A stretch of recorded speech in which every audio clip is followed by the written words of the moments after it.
Ăsta este locul în care au fost împușcați. Deci au constatat decesul, i-au învelit cu prelate, i-au urcat într-unul din elicopter. Sigur au fost puși pe masă asta după ce au fost omorâți. Hello, hello! Bine ați revenit la un nou videoclip! Astăzi v-am pregătit ceva interesant, așa că rămâneți cu noi ca să hoinărim împreună.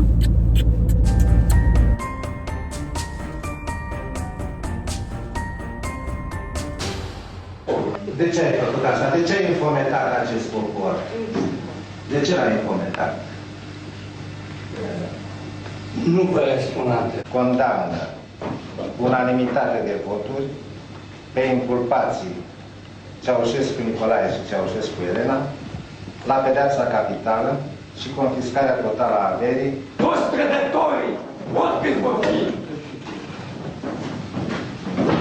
va trăi România și poporul român liber, nu cu trădători. Mergem împreună. Ce vrei să faci? Ce e asta? Ce e asta? Nu le cap. Nu le cap. Nu le cap. Am drept să mă prezint cum vreau. Nu vrea. Să merg în nelegat. Nelegat. de acolo. Nu e voie să nelegat. Nu, nelegat. Nelegat. Ce vă treabă de popor? Mă copii, mă.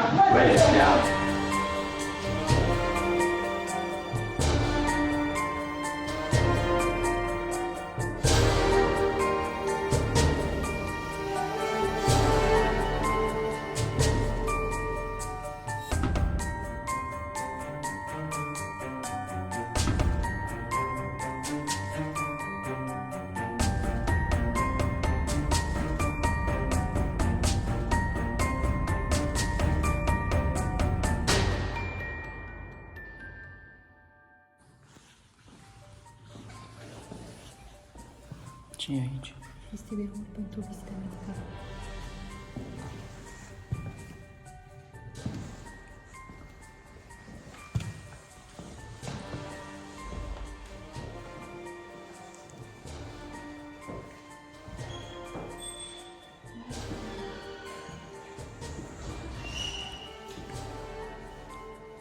Mamă, cum e aici? Aici a fost vizita medicală, nu? În data de 25. Uite ce televizor ai.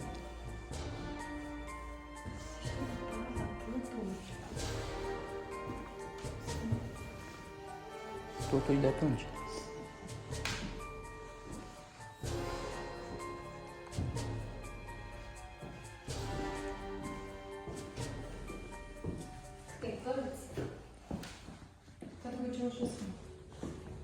Ce e aici?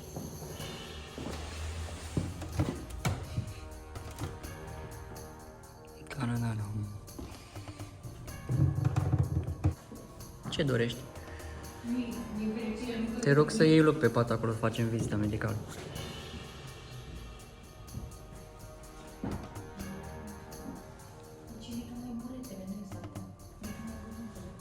E direct pe jos, așa. Pe... e burete?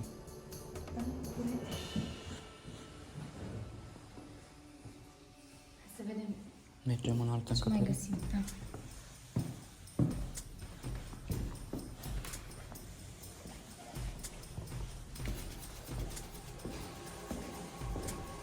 Ce e aici?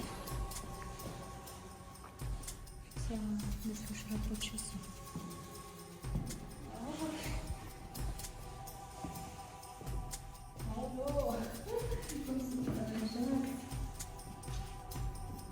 Mamă.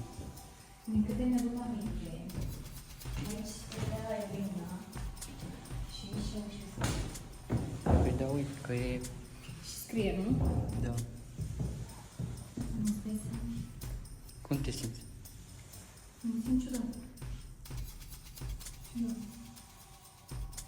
N-am spus încă că dură de ani.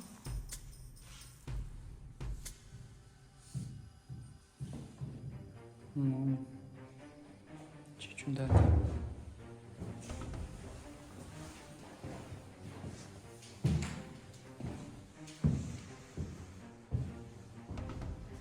Aici încă mai e o curează, știi?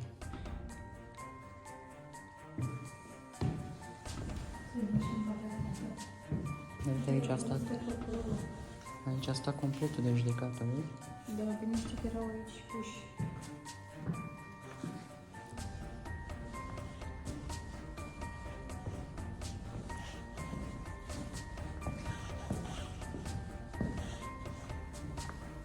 Ce e aici? Aici nu cred că avem voie să intrăm. Dar intrăm, nu? Știi ce cred? Eu cred că aici au fost puși ei întinși. Crezi? Da, pe masa asta. Uite cum sunt pereții. Da, deci s-a păstrat tot. Deci s-a păstrat la focul de înainte. Sigur au fost puși pe masa asta după ce au fost omorâți. Posibil.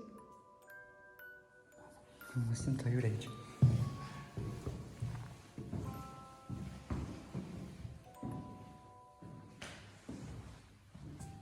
Ce scrie? Dă-i hoinări.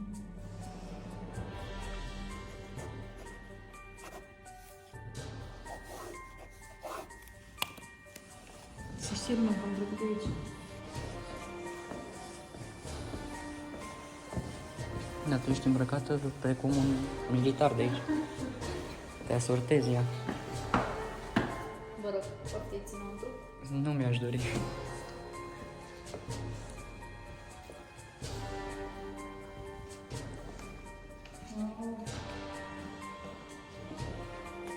Deci aici au stat, uite unde au mâncat. O să iau până asta să beau? Poftim, rog. Tu să-i seama că eu țin lucrurile astea, nu? La folosit? Normal. Dar de ce? Vezi, uite, castronul e mai mare decât farfuria. Și lingura e mai mare, dar nu înțeleg de ce. Auzi? Dar știi că aici erau închiși cu... Uite. Astea sunt... Erau cu perdea ceva. Aici probabil erau poziți.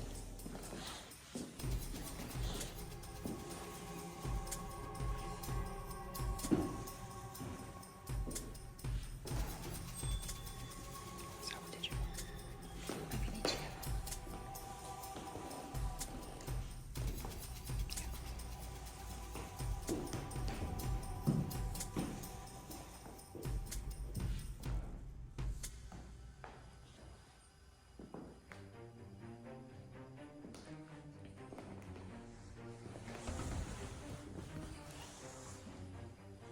E bine, e moale.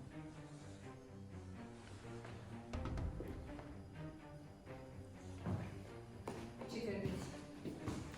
O să vă duc la un loc cu o încărcătură și mai mare.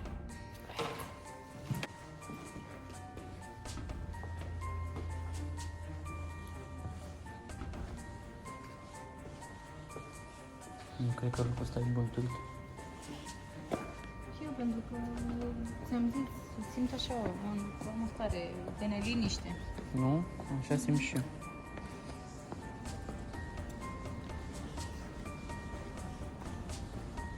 Asta e curtea interioară, nu? Asta a fost unitate militară înainte. Da, e pe interior.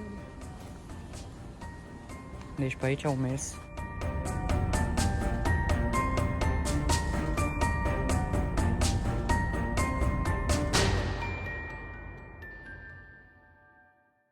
Și au fost aduși aici.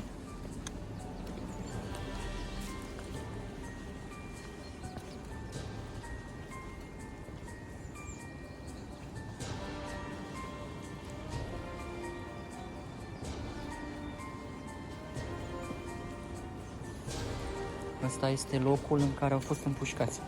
Exact. Cu atâta cruzime. Aici e locul în care au căzut după ce au fost împușcați. Și astea sunt urmele gloanțelor. Și aici e o floare, știi? O floare, pentru că lumea a prins, lumea vei să prindă lumea. Fiecare în parte. Nu. Dar uite cum au intrat găurile astea.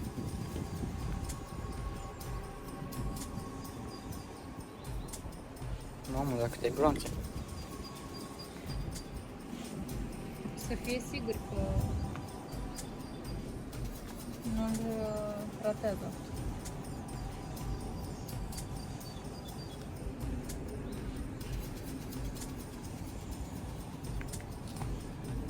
Știți modul în care au fost asasinați.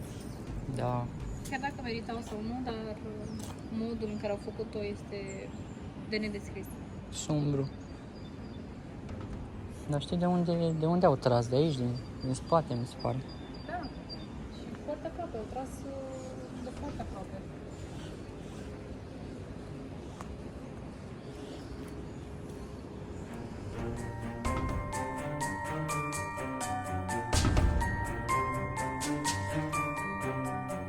Uite, avem aici asta.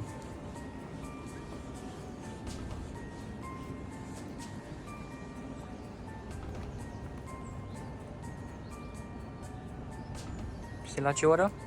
La ora 14:45. Adică fix peste o oră. Da? Probabil acum erau judecați.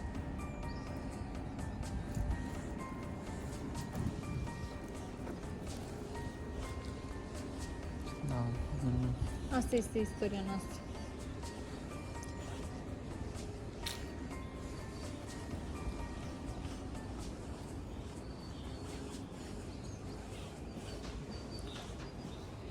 Am așa un gol, nu știu. Nu simți? Da? Simt. Începând cu ziua aia, viața noastră a luat O altă direcție. o altă direcție, da. Oricum, eu cred că important e fiecare dintre noi să știe ce s-a întâmplat, nu? Și să vadă locul ăsta, că de aici s-a schimbat, de aici au pornit schimbările în viața mea. Părerile sunt împărțite. Unii oameni spun că era mult mai bine pe timpul lui Ceaușescu, alții spun că nu e adevărat și că e mai bine fără acea perioadă.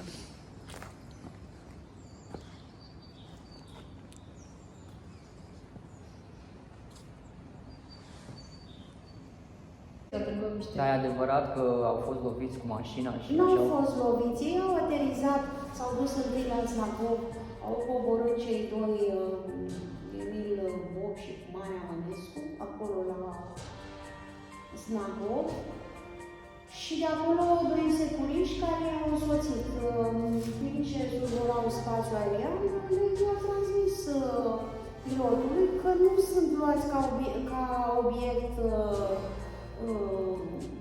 era ca obiect neidentificat, deci puteau să tragă, că aici a fost unitate de rachetiști, de artilerie antiaeriană.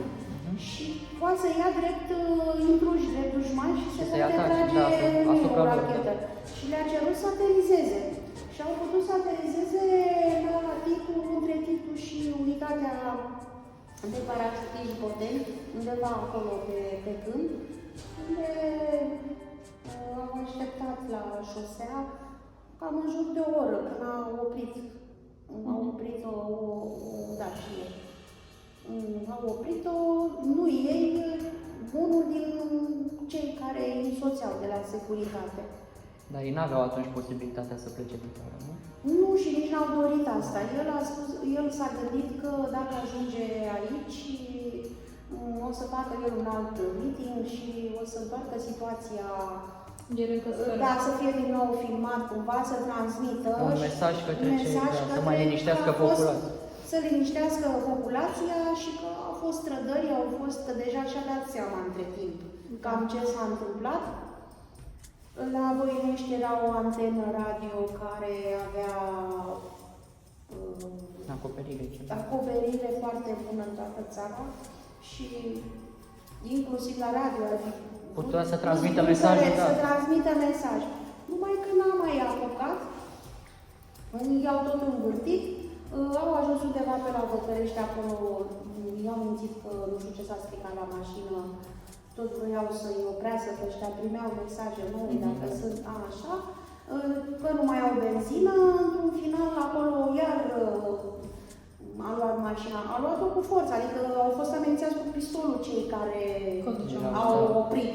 În prima fază n-au știut de ce sunt opriți și în momentul când au oprit și i-au dat jos din mașină, sunt cu tovarășa și cu jos, dă-ne mașina. Adică ceva ca în filme, așa. Da. Da.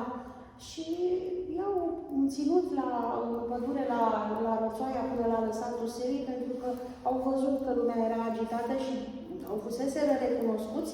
Deci vreau să fie văzuți. Și vreau să linșeze, deci ar fi omorât numai furia care... De asta vă spun, s-au grăbit ei într-un fel așa, nu trebuia în ziua de 25, dar vă spun, a fost cuvântul Moscovei. Rusul a spus nu ca să dăm o lecție poporului român în data de 25. Că știau Ca că să suntem fie, ortodoxi. și mai penetrant această... Da. Să fie și mai... Da. Asta a fost. Că putea în 24, eventual, că tot erau aici. Da, am văzut că i-au ținut cu 2-3 zile. Sau... De pe 22 seara, pe 22 au zburat la 12 și seara la 19:30 au adus aici. Și în dimineața La probabil de 25 a miliție fost. că le-a fost teamă că se va trage și n-au cu ce să se...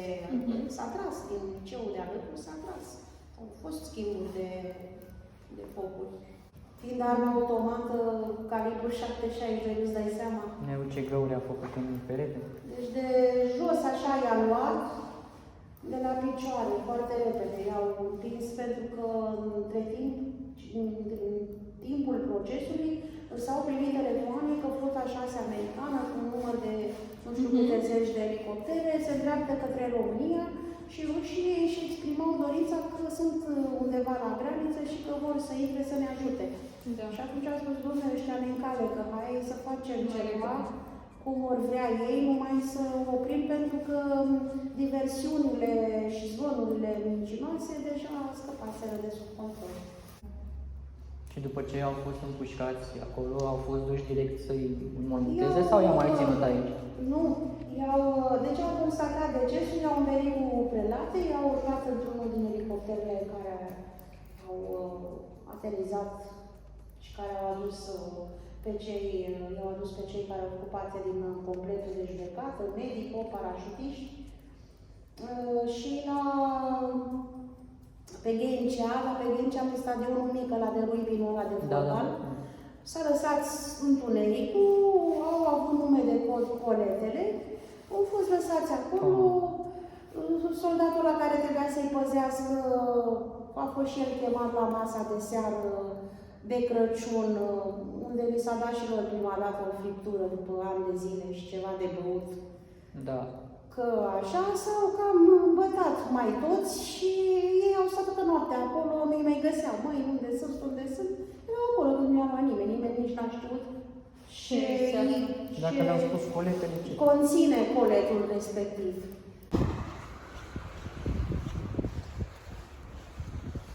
Ecori, am terminat. Am terminat, da. Am aflat multe lucruri foarte interesante din acea perioadă și o să încercăm să le punem cap la cap să vă arătăm și vouă. Pe bilet noi am dat 4 lei. Puteți să veniți oricând să vizitați, foarte Da, frumos. e 4 lei pentru studenți și 8 lei pentru adulți. Și doamna de aici foarte de treabă o să vă explice multe chestii foarte utile și interesante. Da. Pa, pa! La următorul episod vă așteptăm!